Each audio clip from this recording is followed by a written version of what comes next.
वैसे परेशान नहीं करो। Good morning. ये मेरी पेशेंट है जिसका मेरे ही हॉस्पिटल में 2 दिन पहले नॉर्मल डिलीवरी हुआ है। इस पेशेंट के बारे में हम आपको बताएं। पहला बच्चा जो कि सिर्फ 2 साल पहले ही किसी दूसरे हॉस्पिटल में सिजेरियन हुआ था और ये लगभग 7.5 से 8 मंथ की प्रेग्नेंट थी। अचानक पेट में दर्द स्टार्ट हुआ। चूँकि समय से पहले हो रहा था। वैसे नहीं करो, थोड़ा सा एक बार मशीन जब लगाएंगे ना तभी लगेगा, इसके बाद नहीं लगेगा। तुम हिम्मत नहीं रखेगी तो कुछ नहीं होगा। जैसे कि हम आपको बताए 2 साल पहले इसका सिजेरियन हुआ था और अभी के समय में लगभग 7.5 से 8 मंथ की प्रेग्नेंट थी। अचानक पेट में तेज का दर्द हुआ। चूँकि समय से पहले हो रहा था इसलिए ये समझ नहीं पाई कि डिलीवरी का पेन है या फिर कुछ और है। यही ना बात हुआ था तुम्हारे साथ। और जहाँ पे ये दिखाती थी वहाँ पे अपने डॉक्टर के पास गई, लेकिन उस समय शायद डॉक्टर अवेलेबल नहीं थे, जिसके वजह से थोड़ा सा इसको परेशानी हुआ। और सुबह से दर्द के बाद वो दर्द धीरे धीरे बढ़ता रहा। यही हुआ था। सुई भी पड़ा था, सुई दिया गया था। 2-3 को सुई पड़ा था, आराम नहीं हुआ।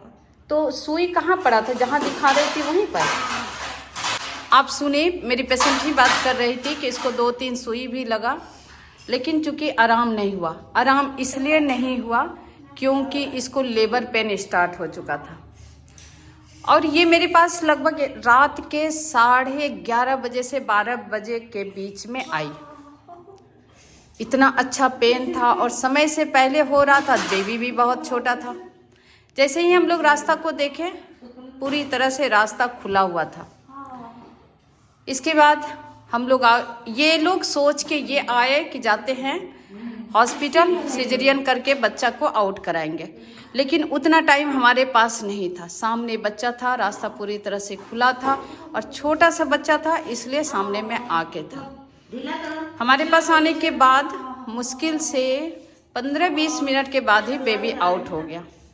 हम सभी का प्लानिंग यही था कि सिजेरियन का भी रेडी करके रखो। अगर सिजेरियन तरफ हो जाता है तो ठीक है, नहीं तो रास्ता इतना अच्छा था कि नॉर्मल डिलीवरी भी आराम से हो जाता। और हम आपको बताएं, नॉर्मल डिलीवरी आराम से हो गया। आराम से रहो, वैसे नहीं करो, थोड़ा सा हिम्मत रखो ना। कुछ नहीं लग रहा है। बोले क्या थे, हम तुमको मशीन डालेंगे, बस इतने सा लगेगा जितना लग रहा है। थोड़ा सा हिम्मत रखना होगा। और बेबी मेरा सिर्फ 1.5 kg का था और फीमेल बेबी हुआ। इसके बाद जैसे ही हम लोग प्लेसेंटा को आउट करने लगे तो प्लेसेंटा रप्चर कर गया। रप्चर कर गया मीन्स प्लेसेंटा आधा बाहर आया और आधा फंस गया। जब ऐसा रप्चर होता है तो बहुत ज़्यादा हेवी ब्लीडिंग होने लगता है। तुरंत इसके अटेंडर को बताया गया कि ऐसा ऐसा हो गया है, ब्लड अरेंज करना पड़ेगा। तो इसके घर वाले तुरंत रेडी नहीं हुए। घर वाले का सीधा सोचना था कि जब नॉर्मल डिलीवरी हो चुका है तो क्यों अब ब्लड लगेगा। इसलिए इसके घर वाले में खास करके इसकी मम्मी समझ नहीं पाई शायद, या फिर जो रीज़न रहे, ब्लड देने से रिफ्यूज़ कर दिया। और बहुत मुश्किल से हम लोग इसका जो भी प्लेसेंटा फंसा हुआ था हम लोग निकाल पाए। निकालने के बाद ब्लीडिंग लगभग कम हो गया। लेकिन जब प्लेसेंटा आपका भीतर छूट जाएगा तो ऐसे कंडीशन में प्लेसेंटा का कुछ पार्ट छूटने का डर रहता है और ये डर हम लोग को कंटिन्यू रहा। चूँकि इसी को हम लोग कहते हैं रिटेन प्लेसेंटा। जब प्लेसेंटा आपका भीतर में छूट जाएगा डिलीवरी के तुरंत बाद तो उसी को कहते हैं हम लोग रिटेन प्लेसेंटा। फिर सुबह हो, रात भर तो ये मेरी पेशेंट ठीक रही, लेकिन काउंसलिंग अच्छी तरह से हम लोग कर दिए कि ज़्यादा अगर ब्लीडिंग होगा, अगर ब्लड नहीं देंगे तो हम भी आपको रेफ़र कर देंगे। लेकिन भगवान कृपा से सारा चीज़ ठीक रहा। दूसरे दिन हम लोग अल्ट्रासाउंड कराए। अल्ट्रासाउंड में कुछ पार्ट हमारा प्लेसेंटा का रह चुका था और चूँकि ब्लीडिंग भी बहुत ज़्यादा हुआ था। जब ये इनके घर वाले को बोले कि ब्लड अरेंज कीजिए, अरेंज करना होगा, तो ये लोग रेडी नहीं हो पाए, या फिर आप यूँ कह सकते हैं ब्लड अरेंज नहीं हुआ।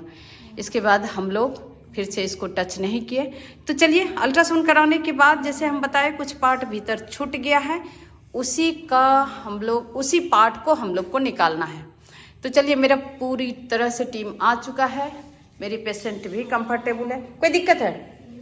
हम लोग कुछ दिक्कत किए थे अपने अस्पताल में? नहीं। हम मेरे अस्पताल जब आई, तुमको क्या क्या दिक्कत हुआ? कुछ दिक्कत नहीं हुआ। कोई दिक्कत नहीं हुआ।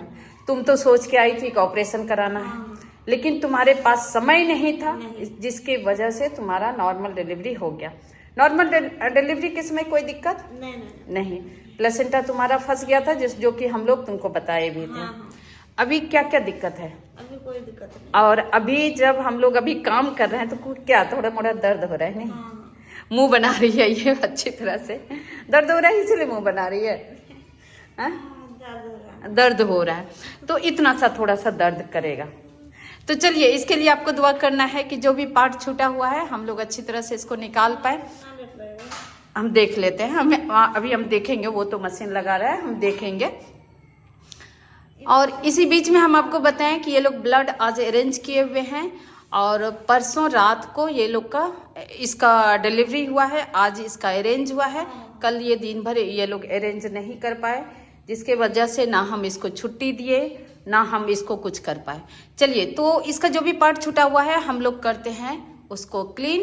तब तक आप ऊपर वाले से दुआ कीजिए कि सारा चीज अच्छा हो, दर्द भी कम हो ना, दर्द भी कम हो।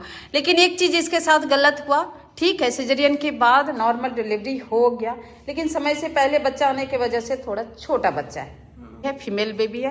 पहला बच्चा भी लड़की बच्ची ही है ना। तो चलिए, आगे इसका अच्छे से बच्चा फिर बेटा हो जाए ताकि इसका कंप्लीट फैमिली हो जाए।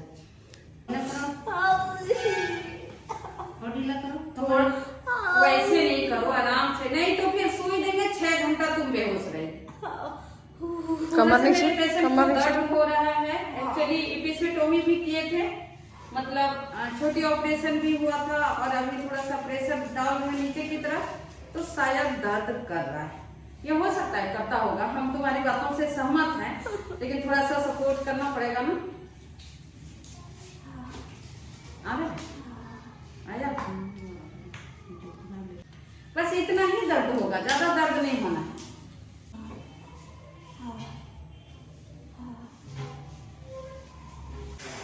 जैसे कि हम आपको बताते हैं अपने वीडियो में कि डिलीवरी के बाद यूट्रस बहुत बड़ा होता है। मेरे पेशेंट का भी यूट्रस बहुत बड़ा है और इसका 2 दिन पहले ही हुआ है डिलीवरी। इसका जो अल्ट्रासाउंड कराए थे एकदम फंसा हुआ प्लेसेंटा का पार्ट बताया है। थोड़ा सा मेहनत हम लोग को करना पड़ेगा।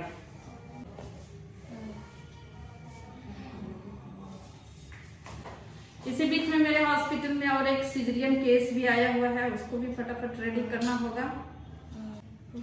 उस दिन तो बहुत ज्यादा ब्लीडिंग हो रहा था, अभी तो नहीं हो रहा है, लगभग हो गया है क्लीन। कुछ पार्ट है जो कि मुझे लगता है जब पट्टी लगाई थी उसमें थक्का भी आ रहा था क्या? नहीं आया है। हम लोग अभी प्यूरिटाल डाले हुए हैं, थोड़ा कुछ पार्ट निकल के आ रहा है। एक्चुअली सिजेरियन भी है तो वैसे कंडीशन में बाहर से स्कार को टच करने में भी डर लगता है हम लोग को। लगभग हो गया है, अब दर्द नहीं हो रहा है तुमको? हो रहा है हल्का हल्का ना?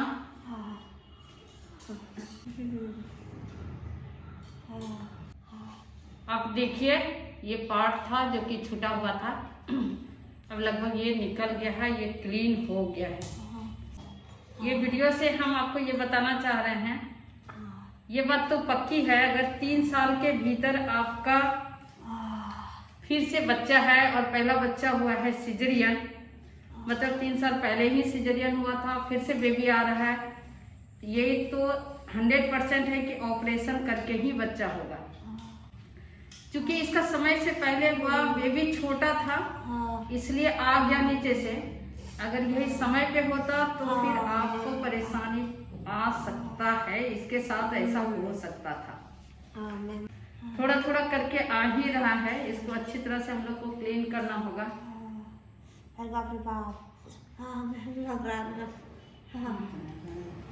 और ये सूख गया है, सट गया है। हर बार कभी कभी इसी के लिए ऑपरेशन भी करना पड़ता है। जब रिटेन प्लेसेंटा पूरी तरह से प्लेसेंटा बच्चादानी में फंस जाए तो आप उसको रिटेन प्लेसेंटा कहते हैं, उसका ऑपरेशन भी होता है। हाँ ऐसा वीडियो हम आपके लिए पहले भी बनाए हुए थे, हम लोग बहुत मेहनत किए थे तो फिर आउट कर पाए थे। इसका भी हम लोग कर लिए, ये बहुत अच्छी बात है। क्या सेंटर देंगे? हो गया है, अब लगभग हो गया है। तुम्हारे लिए ही कर रहे ना, किसके लिए कर?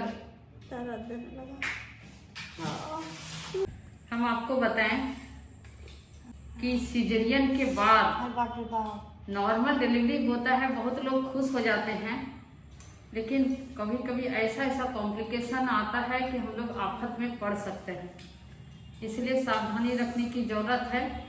और अगर 3 साल के भीतर पहला सिजेरियन हुआ है तो निश्चित तौर पे दूसरा बच्चा आपका सिजेरियन से ही होगा, ये 100% मान के चलिए। क्योंकि इसका इसलिए हो गया, कभी कभी हो भी जाता है, बहुत ज्यादा पेन में अगर आप आते हैं तो हो सकता है नॉर्मल डिलीवरी हो जाए, लेकिन ज्यादा कॉम्प्लिकेशन का डर रहता है, जिसकी वजह से हम लोग डरते हैं फर्स्ट सिजेरियन के बाद नॉर्मल डिलीवरी कराने के लिए। चलिए, ये वीडियो सिर्फ इसलिए बना हुआ था कि ताकि आप ये सब गलती नहीं करें। अगर पेन होने लगता है तो निश्चित तौर पे आप अपने डॉक्टर के अंदर जाना चाहिए, तुरंत अपने डॉक्टर के पास हो जाना चाहिए। इसका सारा चीज ठीक हो गया, हल्का फुल्का ब्लीडिंग हो रहा है वो तो होगा ही।